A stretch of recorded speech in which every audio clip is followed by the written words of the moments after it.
ఘోర విషాదం చోటుచేసుకుంది. చిన్నస్వామి స్టేడియం వద్ద జరిగిన తొక్కిసలాటలో 4 అభిమానులు ప్రాణాలు కోల్పోయారు. ఇంకా కనీసం 20 మంది పైగా గాయాలతో ఆసుపత్రిలో చికిత్స పొందుతున్నారు. ఘటన జరిగినప్పుడు అభిమానులు అకస్మాత్తుగా స్టేడియంలోకి ఎక్కడానికి ఎగబడినట్లు సమాచారం. వీరిలో చాలా మంది గాయాల పాలయ్యారు. పోలీసుల అణచివేత చర్యలతో పరిస్థితి ఉద్రిక్తంగా మారింది. వేలాదిగా తరలిరావడంతో గేట్లు మూసివేయడంతో అభిమానులు తొక్కిసలాటకు గురయ్యారు. ఇక పోలీసులపై విమర్శలు వెల్లువెత్తుతున్నాయి.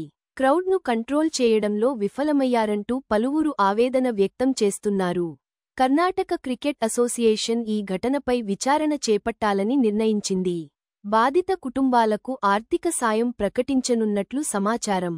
ఇలాంటి ఘటనలు మళ్లీ జరగకుండా ఉండాలంటే అధికారులు మరింత జాగ్రత్త వహించాల్సిన అవసరం ఉందని నిపుణులు హెచ్చరిస్తున్నారు.